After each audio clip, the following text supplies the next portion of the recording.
Bonjour à toutes et à tous et bienvenue dans ce tutoriel qui devait être un live coding, mais pour des raisons de problème de connexion internet, j'ai dû le préenregistrer, j'en suis désolé, mais donc le sujet est toujours la création d'un chat avec l'outil socket.io. Je vous invite à aller sur le site socket.io pour regarder un petit peu à quoi ça ressemble. Il s'agit d'un système qui est basé sur Node et JavaScript qui nous permet de faire du chat en temps réel, en tout cas de la transmission en temps réel par les sockets, les WebSockets, d'informations d'un navigateur à un autre directement. Donc vous allez voir, le chat va être instantané entre deux navigateurs différents. Le projet lui-même, le voilà. Donc c'est le projet que vous avez à disposition sur Git. Alors il va être bien sûr rempli quand vous l'aurez à dispo, mais là donc on va le remplir pendant ce tutoriel. La première chose qu'on va faire, et je précise, il vous faut Node.js impérativement sur votre machine avant de commencer ce tutoriel, puisque on va se baser sur un serveur Node. Donc là, ce que je vais faire, c'est que je vais faire un npm init pour initialiser mon projet. Ce projet, donc j'ai un petit assistant, hein, il va me poser des questions, donc je vais l'appeler chatsocket.io, ça c'est bon. On est en version 1. La description c'est chat réalisé avec socket.io. L'entry point c'est le fichier qui va être chargé quand on va charger notre projet, et bien ce sera index.js. La commande de test j'en mets pas, donc le GitHub c'est bien celui-là. Les mots-clés, je vais mettre chat, socket, socket.io, Node, Node.js, par exemple. L'auteur, c'est moi, et pas de licence. Voilà. Et donc là, j'ai un fichier package.json qui a été créé, qui contient tout ce que je viens de lui donner. Une fois que vous avez fait ça, vous allez également créer donc le fichier index.js. À partir de ce moment-là, vous avez la possibilité de démarrer votre serveur. Mais on va avoir besoin d'autres choses pour le faire.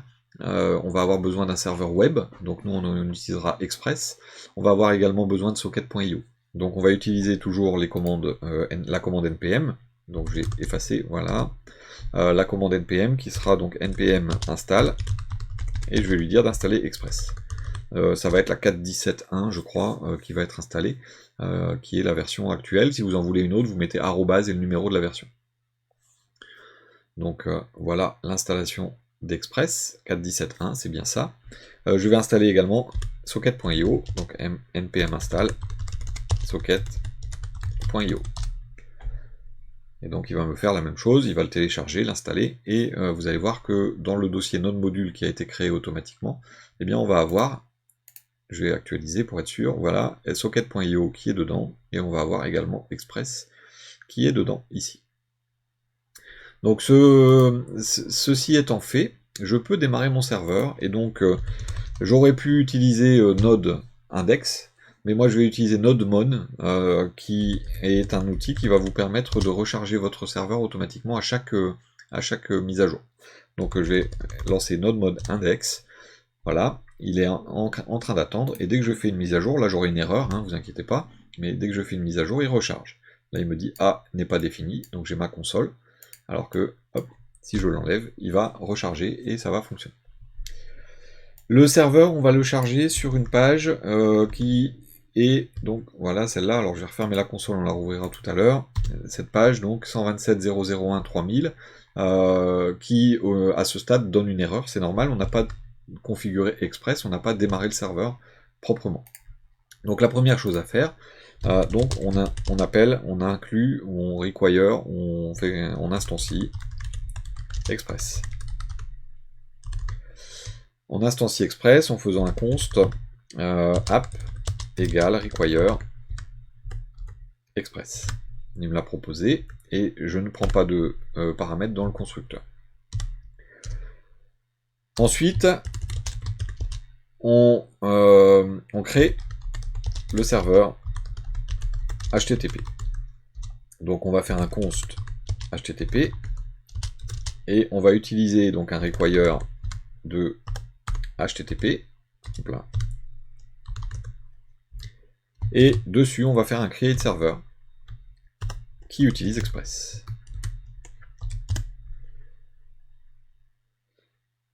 Maintenant, ce qu'on va faire, c'est que on va demander au serveur HTTP de répondre sur le port 3000.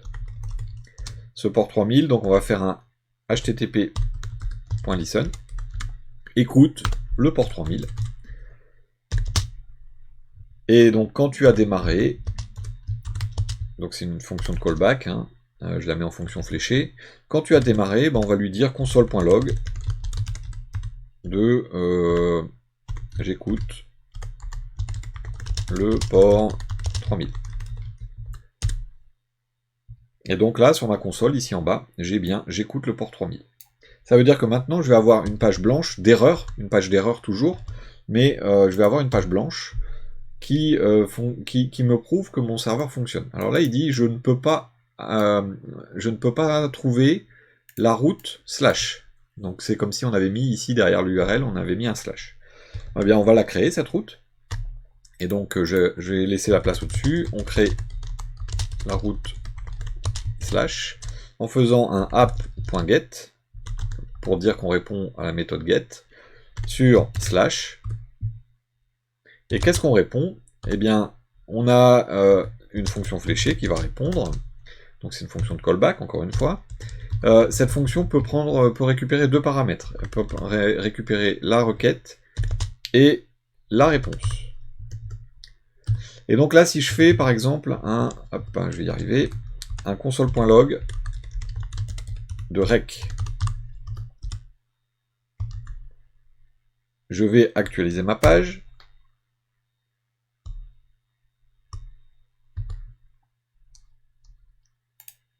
Hop, je vais voir la console.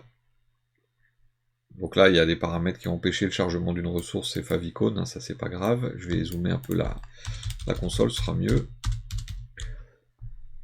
Parce qu'on va l'utiliser tout à l'heure. Donc là, vous voyez, le console.log de rec, il me fait pas grand chose. Donc ce que je vais faire, c'est que je vais juste faire dans un premier temps une réponse. Donc je vais utiliser res. Hop là, je vais utiliser res, mais pour faire la réponse, je vais utiliser res et je vais lui dire d'envoyer, par exemple, bonjour. Et donc là, si je réactualise ma page, ça me dit bien bonjour. Vous voyez, dans la réponse, j'ai envoyé bonjour, ça a marché. Bon, le problème, c'est qu'on ne va pas tout écrire ici directement. Donc ce qu'on va faire, c'est qu'on va créer une réponse en HTML. Donc j'ai créé un fichier HTML. Je ne suis pas dans le bon dossier. Je vais faire mes nodes modules, ce sera mieux. Index.html. Et donc là, en créant mon fichier index.html, je vais mettre... Alexa, stop! Elle m'a mal compris, donc vous inquiétez, désolé pour la perturbation. Il y a Alexa, il faudra que je la coupe la prochaine fois. Alexa qui a cru que je lui parlais. Non, je ne te parle pas. Désolé, voilà. Je ne sais pas. Voilà, donc c'est bien, vous avez entendu un peu de musique. Alors, là je vais mettre un langage FR, je vais mettre chat, socket.io. Alors certains vont faire la remarque, ouais, t'aurais pu couper, t'aurais pu... non, je coupe pas les vidéos, je fais ça dans les conditions du direct, c'est plus marrant. Voilà, donc là je vais marquer H1, ça marche. Et on va, donc ce fichier-là, on va lui dire, ça, tu me l'envoies directement depuis le serveur. Et donc là, au lieu du send, on va faire un send file. Et le send file va aller chercher, par la variable système dir name, on va aller chercher également donc /index.html. On lui dit, maintenant, quand on va charger la route slash, tu me charges directement le fichier HTML. Et on a bien notre ça marche. Donc là, on va passer un petit peu de temps dans le HTML. Je vais faire ça pas propre, je vous le dis tout de suite. Je vais faire dans le HTML, je vais faire le CSS aussi. C'est pas propre, mais bon, c'est juste dans un premier temps pour... tiens, j'ai un truc qui s'est affiché là. pas grave. Je vais faire dans un premier temps juste le HTML dans ma page.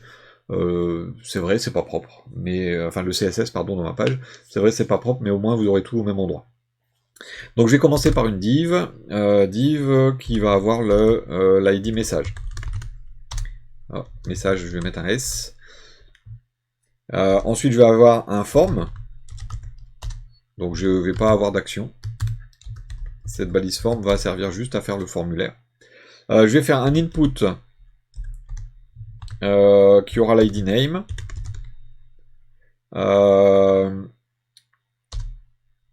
Le type texte, ça c'est bon. Je vais mettre un placeholder qui sera entrée votre nom. Je vais faire un autre input qui aura l'ID message sans S, qui aura un placeholder également entrée votre message, et je vais faire un button envoyer. Donc là, esthétiquement, ma page va ressembler à ceci. Vous allez dire, oh, c'est pas beau. Donc je vais dézoomer, voilà, ça fait que ça. Alors pourquoi c'est pas beau? J'ai pas fait de CSS. Donc tout d'abord, dans le CSS, je vais faire donc je vais marquer style, quand même. Je vais faire sur dièse message. Donc là, div, je vais lui mettre un border de 1 pixel solide black. Et je vais lui mettre une hauteur de, je vais faire du 90 VH, c'est-à-dire 90% de la hauteur de l'écran. Voilà, donc j'ai déjà ma boîte de chat qui est ici en haut. Là, je voudrais faire un truc un petit peu plus sympa en dessous pour le formulaire. Donc là, ah oui, si, je vais mettre des balises P dans cette zone-là. Donc je vais faire, sur les balises P, je vais faire un margin 0, parce que j'aime pas les marges en haut et en bas, et je vais mettre un padding de 10 pixels, pour faire un truc un peu sympa. Et sur message, alors là je vais utiliser le nthchild, si vous connaissez pas le nthchild odd, pour mettre une ligne sur deux en gris. Je vais faire un background color, je vais mettre en dièse AAA, un gris un peu foncé, voilà. Et donc une ligne sur deux, grâce à ça, sera en gris. Donc je vous montre si j'en fais, hein, hop, P, ligne 1, P, tiens je vais faire x4, hop, ligne 2, ligne 3, ligne 4, ligne 5, eh bien ça va me faire esthétiquement ceci. Comme ça j'aurai effectivement les messages qui vont s'afficher de façon un peu sympa. C'est pas forcément très très joli, mais c'est pas le but. Donc dans cette div, c'est tout ce que je voudrais faire. Maintenant sur le form, je vais faire un display flex. Donc je vais faire une flexbox, hop là, display flex. Donc ça va pas forcément changer grand chose, sauf que mes différentes zones sont maintenant collées. Et là, ce que je vais faire, c'est que je vais les répartir chacune. Donc je vais commencer par dièse name. Je vais lui mettre un flex 1 pour dire que sa taille c'est 1 par rapport aux autres.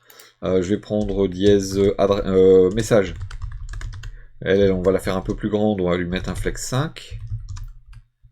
Et puis le button, je vais lui mettre un flex 1. Et donc voilà à quoi ça ressemble ici en bas.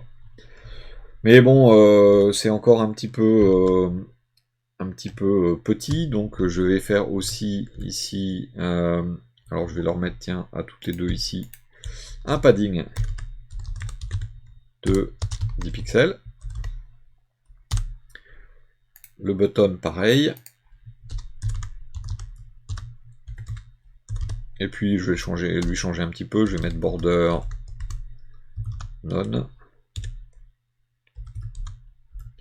Et puis je vais lui mettre un background color, tiens, background color, dièse 839C49, ça nous fera ceci, voilà. Donc maintenant, l'idée, ça va être de pouvoir entrer notre nom, un message, tiens, hop, ceci est un joli message, j'ai vu, voilà, et de pouvoir cliquer sur envoyer, et que le fait de cliquer sur envoyer vous affiche le message au-dessus. Donc ça, c'est la première chose. Tiens, je vais quand même mettre un color white parce que j'ai vu que le blanc sera peut-être plus adapté. Voilà. Donc maintenant qu'on a vu tout ça, eh bien, ce qu'il va falloir faire, c'est faire fonctionner tout ça. Faire fonctionner tout ça, ça veut dire qu'il va falloir à un moment envoyer des messages à notre serveur, et les traiter, et les recevoir, et faire en sorte qu'on puisse également les lire, les recevoir sur les autres éléments. Donc c'est là qu'intervient socket.io. Déjà, ce qu'on va faire, c'est qu'on va récupérer en JavaScript, donc je vais faire mon JavaScript ici en dessous également. Donc je vais mettre une balise script, et donc dans cette balise script, il va falloir qu'on récupère le bouton par exemple de notre formulaire, ou le formulaire lui-même, pour faire en sorte qu'on puisse réagir à la lecture, en fait, enfin à l'envoi d'un message. Donc je vais faire un document, non pardon, je vais d'abord faire un window.load, pour être sûr que toutes mes ressources sont chargées avant de faire quoi que ce soit. Là je vais faire un écouteur d'événements,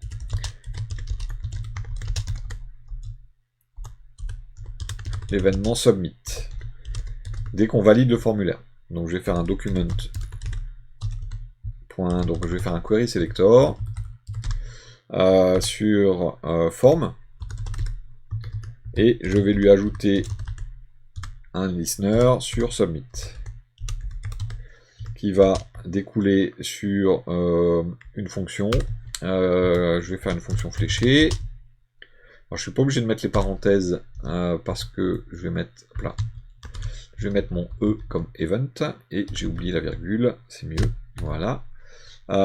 Donc là, je vais quand on soumet, déjà je vais faire un prevent default. Prevent default va empêcher le rechargement.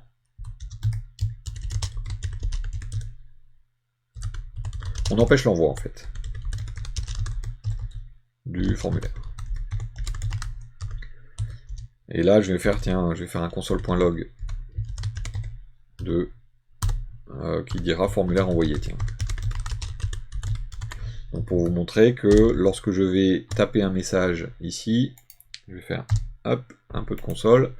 La console ne dit rien. Dès que je fais entrer, hop, donc il m'a envoyé le message parce que j'avais pas rechargé, autant pour moi. Donc hop, ceci est un joli message, entrée, voilà, ça me dit formulaire envoyé, mais vous voyez, ça n'a pas rechargé la page. Donc une fois que vous avez intercepté l'envoi, on va récupérer, tiens, je vais faire en const d'ailleurs, parce que le nom, on va pas le changer, document.query selector dièse name.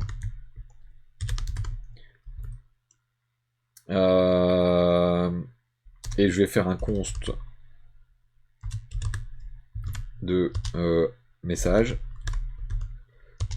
document.query selector de dièse message.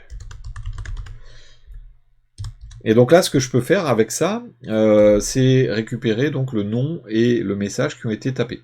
Donc je vais vous faire un console.log de name message, et vous allez voir que effectivement, si j'actualise, c'est mieux. Hein. Voilà, je fais envoyer, donc j'ai bien mes deux champs.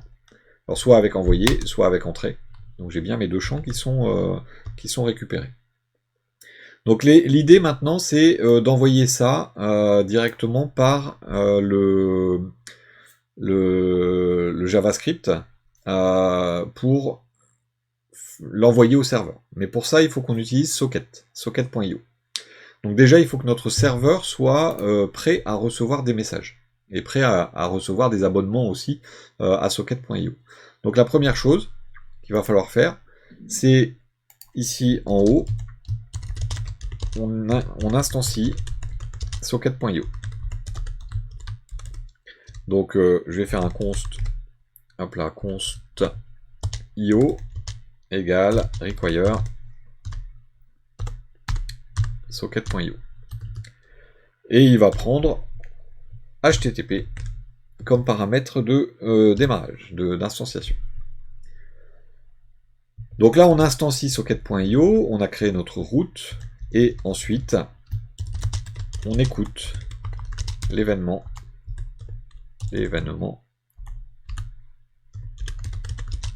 connexion de socket.io. Ils ont des écouteurs d'événements spécifiques, et donc là, c'est io.on, et on lui dit on connection. Tu fais un truc. Et donc on a un paramètre socket qui va nous permettre dans une fonction de callback, par exemple, là de faire un console.log. Par exemple, si je fais un console.log de socket, lorsque je vais me connecter, ça va au niveau de ma console faire me mettre donc directement le socket dans le terminal. Vous allez voir. Donc là, une fois qu'on a mis en place l'écouteur sur le serveur, on va pouvoir se connecter depuis notre fichier JS, notre fichier HTML, pardon. Mais la première chose à ajouter, c'est on va chercher socket.io.js. Et là, ce qui est bien avec socket.io, c'est qu'on a directement accès sur le serveur lui-même, en allant sur socket.io/socket.io.js, on a accès directement au fichier. Et donc là, ce qu'on va pouvoir faire ici en haut, c'est un const de socket égale, et on peut aller chercher une fonction qui s'appelle io, qui est directement présente sur le socket.io.js. Donc là, en faisant ça, j'ai déjà une première chose, vous voyez, j'ai un get qui a été fait ici, sur mon serveur socket.io. Donc ça a initialisé ma connexion. Et donc dans mon terminal, je vois apparaître instantanément les informations de la connexion. Donc vous voyez tout ça, c'est mon socket. Donc il y en a un paquet, hein. Il y a un paquet d'infos, voilà. Donc là, j'ai bien mon socket. Ça me dit que le client s'est connecté. Alors si vous voulez avoir un peu moins d'informations que ça, vous pouvez directement ici dans le console.log, je vais redescendre ça, socket, vous pouvez mettre socket.id pour aller chercher l'ID du socket lui-même. Et donc si je vais réinitialiser, ben voilà, mon PC s'est reconnecté automatiquement, et vous voyez, j'ai l'ID du socket qui s'est affiché. Alors bien sûr, on va pas faire un console log, hein, nous dans notre cas, on va se connecter, on va réagir à différentes choses. Donc là, je vais mettre un console log, par exemple, une connexion s'active. Voilà, comme ça, hein, c'est histoire d'avoir un peu de log. Et on doit mettre également sur ce socket un disconnect. Donc on écoute les déconnexions.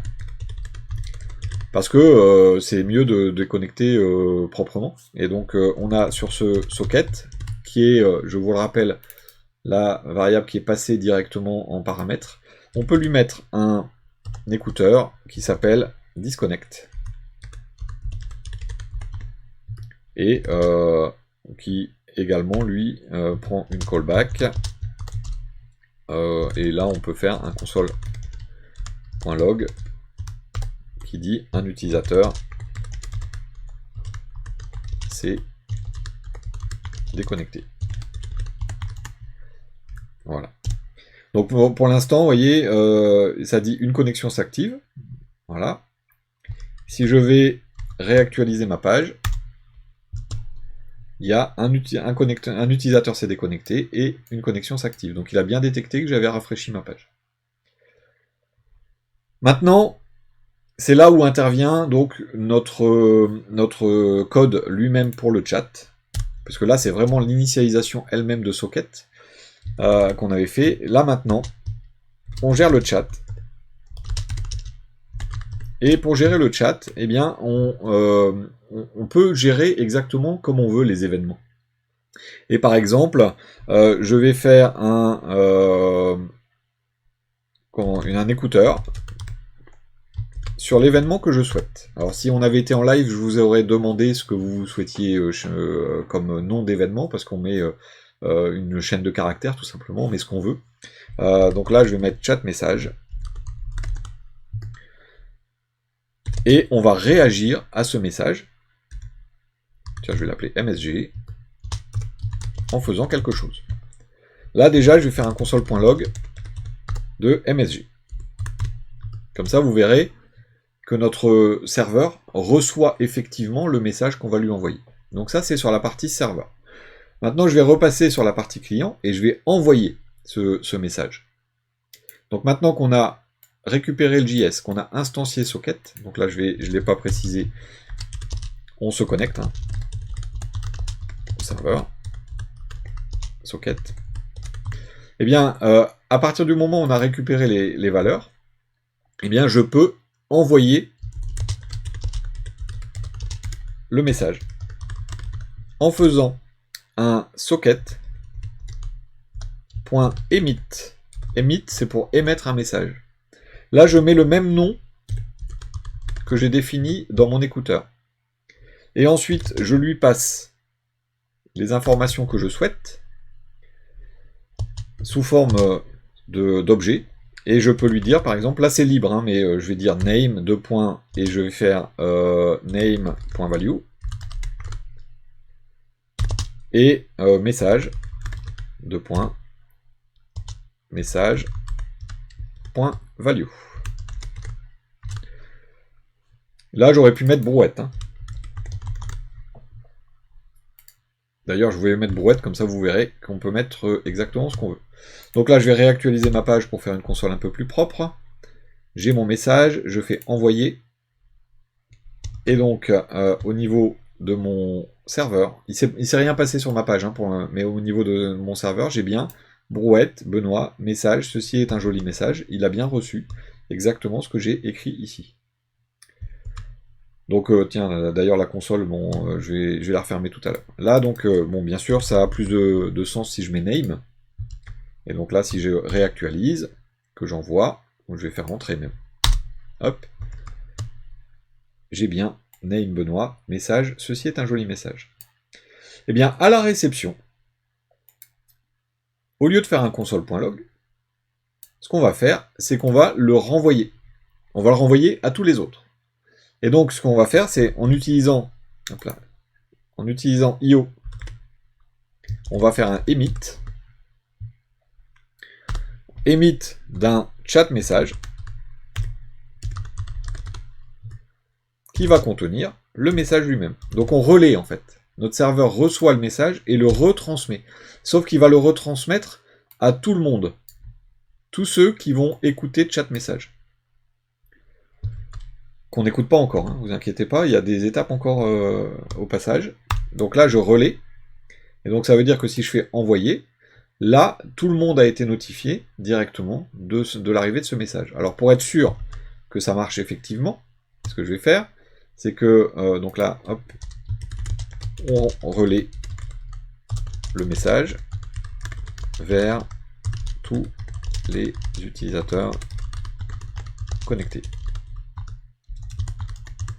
Et bien, ce que je dois faire maintenant, c'est côté HTML, on bascule, hein, JS, HTML, JS, HTML. Côté HTML, il faut maintenant que j'écoute le chat message.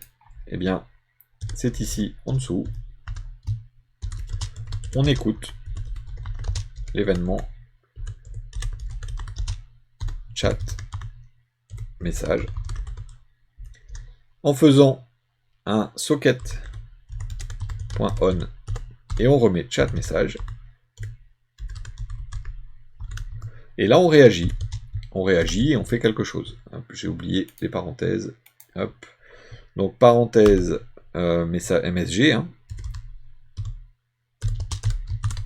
Voilà. Alors MSG, brouette, peu importe. Et là je vais faire un console.log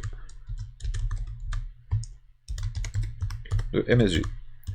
Juste qu'on voit si on reçoit effectivement le message. Donc là si je fais, j'actualise, j'envoie, donc je reçois bien le message dans ma console. Alors pour vous montrer effectivement que ça marche vraiment bien, je vais mettre hop, l'un à côté de l'autre. Donc j'ai deux chats qui sont ouverts. Je vais les rafraîchir tous les deux. Voilà, bon, ça me met des petites erreurs parce qu'il n'y a pas de fichier map, par exemple. Donc les avertissements, je pourrais les enlever éventuellement.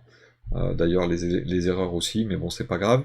Là, donc, je vois que j'ai un chat d'un côté, un chat de l'autre. Je fais envoyer et je vois bien que les deux reçoivent en même temps. Pour aller encore plus loin, je peux vous montrer également la même fenêtre au niveau de Chrome. Donc 127, hop, 3000. Voilà, et si on envoie sur l'un, eh bien, hop, la console de Chrome va avoir reçu également l'objet directement. Là, si j'envoie de Chrome, ça envoie un message vide directement. Alors, il faudrait vérifier effectivement hein, que les messages ne sont pas vides et ainsi de suite, mais vous voyez qu'on a les trois clients qui fonctionnent exactement en simultané. Et bien là, qu'est-ce qu'on doit faire? Eh bien, on doit écrire à l'intérieur de la zone qui a les messages. Eh bien, je vais faire document.querySelector. Je vais aller chercher dièse message avec un S, c'est ma div. Et je vais aller dans son inner HTML, je lui ajoute avec plus égal. Et là, je vais utiliser un string pattern. Hop, je vais fermer un peu ça, voilà. Je vais mettre une balise P, puisque j'ai décidé que c'était des balises P. Et à l'intérieur de cette balise P, je vais utiliser ma variable MSG, et je vais mettre le name, msg.name. Je vais lui dire $, accolade msg. Et message.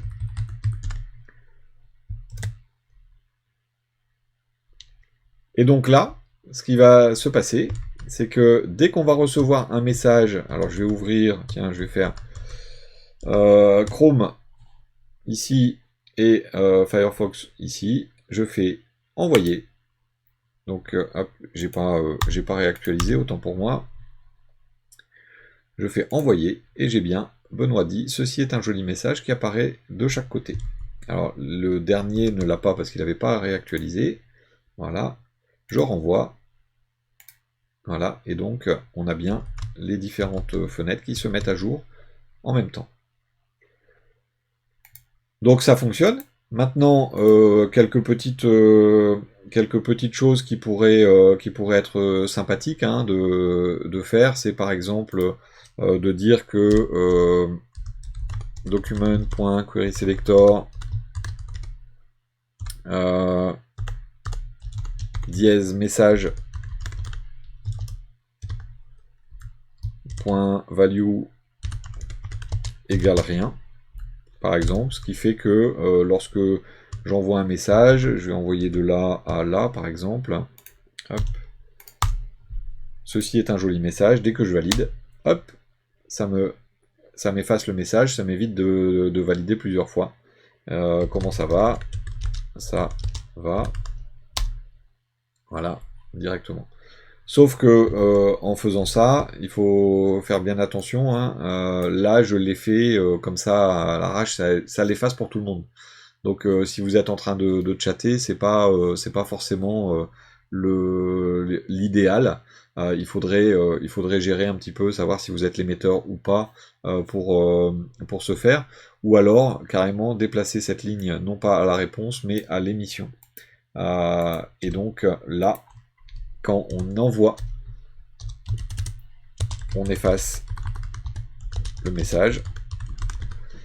Donc là, si je vous montre ce qui se passe maintenant sans rafraîchir, je vais taper quelque chose ici, je vais taper quelque chose là, je vais faire entrer, ça efface des deux côtés, vous voyez. Donc il faut faire très attention avec les sockets, il y a pas mal de petits problèmes qui peuvent être faits comme ça. Et là, donc si j'ai écrit quelque chose ici et que je fais envoyer, ça va bien apparaître, mais ce qui est écrit là n'a pas disparu. Il n'y a que ce côté-là qui a disparu. Donc voilà le principe hein, de fonctionnement de nos sockets et de notre chat. Donc si je résume globalement, hein, vous avez index.js qui est votre serveur. Vous avez sur ce serveur l'écouteur de connexion qui, dès lors que la connexion est établie, va écouter la déconnexion éventuelle. Comme ça, il n'enverra pas les informations à des machines qui sont déconnectées. Et en fonction du message qu'on reçoit, il fait ensuite un emit sur le canal qu'on souhaite utiliser. Donc là, j'envoie un chat message et j'écoute un chat message. Donc je pourrais ici, non pas chat, mais prendre received message, ce qui veut dire que là j'envoie un chat message et là j'écoute les received. Donc on peut comme ça créer les événements qu'on souhaite, vraiment, hein. Et donc vous allez quand même avoir un fonctionnement réel. Donc là j'envoie, ceci est un joli message, je l'envoie, donc vous voyez ça marche, en ayant deux événements distincts. L'un qui sert à envoyer, l'autre qui sert à recevoir. Donc le fait que j'ai mis chat message des deux côtés pouvait potentiellement vous induire en erreur. Donc c'est pour ça que j'ai changé. Donc chat message c'est celui qu'on reçoit et receive message c'est celui que le serveur renvoie. Et ça permet de dispatcher. Voilà donc globalement ce que je pouvais vous dire sur cette introduction à socket.io. Vous avez d'autres choses hein, qui peuvent être faites. On verra un petit peu plus tard pour faire un chat avec plusieurs rooms, ce qu'on appelle des salles, hein, en anglais des rooms. Vous aurez la possibilité de cette façon-là de gérer un chat un peu comme sur Discord. Discord où vous êtes d'ailleurs les bienvenus. N'hésitez pas à vous connecter. Je vous remercie en tout cas de votre attention. Désolé de ne pas avoir pu faire cette séance en live. Ça aurait permis des échanges divers et variés.